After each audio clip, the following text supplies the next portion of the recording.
Cette semaine, on va vous faire vivre un petit événement. La réouverture exceptionnelle du Plaisance, fermé depuis 10 ans. Ça marche pas. C'est pas facile. Hein. La patronne, c'est Karine, 53 ans, une enfant du pays. Lui, c'est Fabrice, 50 ans, le mari. Le couple cherche un repreneur. Vous avez le téléphone aux toilettes? Oui, ça c'était d'époque. Mais aujourd'hui, je ne suis pas certaine que la ligne fonctionne. Ah ben si! 9h, le Plaisance rouvre, mais pour seulement 48 heures. Ouvert, voilà. Mais en espérant qu'un jour, il puisse rouvrir pour de bon. À l'époque, c'était mon arrière-grand-mère. Après, ça a été ma grand-mère qui a repris. Donc, à 10 ans, j'étais en plonge. J'y ai passé mes week-ends parce que si je voulais voir mes parents, eh bien, ils étaient au restaurant. Donc, Toute une vie ici. toute une vie. Nous ferons connaissance avec les parents et les clients un peu plus tard. Car toute la semaine, nous posons nos caméras en Corrèze. Nous suivrons le quotidien d'Aubin, un jeune éleveur très prometteur.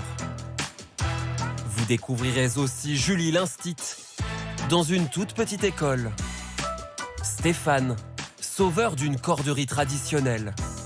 Sans oublier nos deux Karine, l'une cherche donc à vendre le café familial, l'autre est à la tête d'une agence matrimoniale. Le 13h chez vous, épisode 1.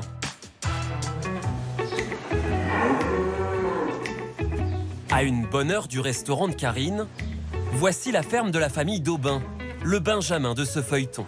Moi j'ai 21 ans et je suis installé depuis mars 2023. Ici, on est éleveur de père en fils depuis 5 générations. Bonjour le trésor, bienvenue chez nous. Ces vaches sont des limousines.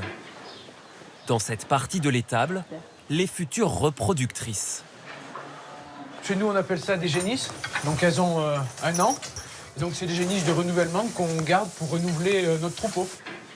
Le grand bain pour Aubin, en pleine crise agricole. C'est ici qu'on est né, c'est ici qu'on a toujours vécu et on ne se voit pas partir ailleurs. Les anciens ont travaillé toute leur vie, ça serait dommage de gâcher ce qu'ils ont réussi à obtenir. T'as la pression? La pression, non, mais l'envie de continuer. Lui, c'est Frédéric, le papa, 46 ans. C'est mon fils, ça se ressemble, ça se voit bien. Fierté et exigence du travail bien fait. Quand on est dans le travail, on est dans le travail. Tandis qu'un jeune, maintenant, Il est un peu dissipé alors. dissipé par le téléphone. Mais il est efficace ou pas? Il est efficace, oui, il est efficace. C'était un bon prof, le papa, ou pas? Des fois, il crie un peu quand ça va pas. Il gueule, il crie au lieu d'expliquer. Mais bon, quand on s'est fait crier dessus, ben, on s'apprend. Laissons-les travailler et regardons ce long bâtiment près de Brive. Pas très accueillant et pourtant. Ici, on est cordier.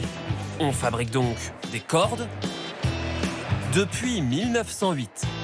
Ça, c'est utilisé par les éleveurs avec lesquels on travaille. Stéphane, c'est le patron. Franc-comtois d'origine, corrézien d'adoption. J'étais dans la déformation à froid des aciers. Le seul lien qu'on peut y trouver, c'est que ce ne sont pas des métiers qui s'apprennent à l'école. Comme toute l'équipe, c'est un coup de cœur pour le lieu, le savoir-faire, la matière, voilà.